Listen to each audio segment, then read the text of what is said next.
gaay bi nga ñëwee nii ndax naaj ngeen ñëw nii dem na léegi mbër mi jël man lu ma ci non yow mbër mi lay nuyu non madame Balde bàyyi si li ngay def waaw Balde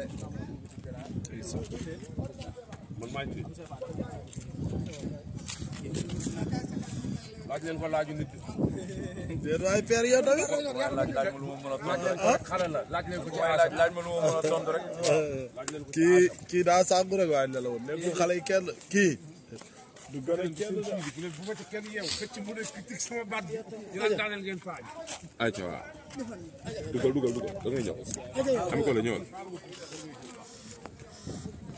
ndaw ngo adversaire de Mbacké Faye da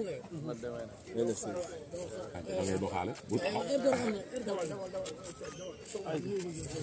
maa lay delloo ziar Abou di la nuyu di la fay di bëggee ñu waaw journaliste yëpp ku lim jóg di bëggee waa Pikine ñëpp di nuyu waa ginnaaw laay bu baax sant yàlla bu baax nag waaw gars yi ñoo wóoloon fii si problème bu xewoon fan yii rek waaw mais tamit dugg nañ laaj nañ lu ñu war a laaj tontu nañ waaw laaj bi lan lañ la laaj non li ñu laaj moom wax dëgg yàlla foofu la yem quoi wax dëgg yàlla waaw mënu ma taxaw fi naan lii lañ ma laaj wala laajul ma lii mais li ñu ma laaj moom foofu la yem waaw posé nañ la question laaj la lan moo tax nga dóor Franc waaw laaj nañ ma lool tontu naa si loo ci tontu non li ma si tontu foofu la yem ci biir waaw ci biir la yem waaw waaw amoon ay accusation yu si amoon ñoo soog dafa yaram lu ci mel ne arme est-ce que tamit pour defee ñoom non laaj nañ ma loolu yëpp mais arme moom wax dëgg yàlla yoru na ko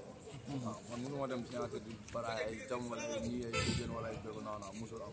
waaw bi may dem samay loxo kese laay yóbbaale su may ñëw itam noonu lay demee waaw xëy na nag tuma mun dañ ñàkk quoi dafa yoroon lii daa yoroon lii loolu moom mun si ñàkk waaw te tam du ma ko bañ ndax làmb moo doxee noonu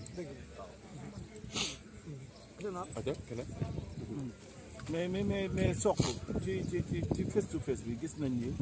bi yow bëriwoo ak Franc mais Franc di Ama Baldé dóoree rek automatiquement da nga ñëw dóor boobu ñu bëree bëri ci wàllu làmb nee nañ soq bu ndaw yoonam nekk est-ce que loolu war nga ci mën a wax non xam nga rek comme ni ñuy wax rek làmb moom parfois waaw ba def loo xam ne yow mii li nga def waroo kaa def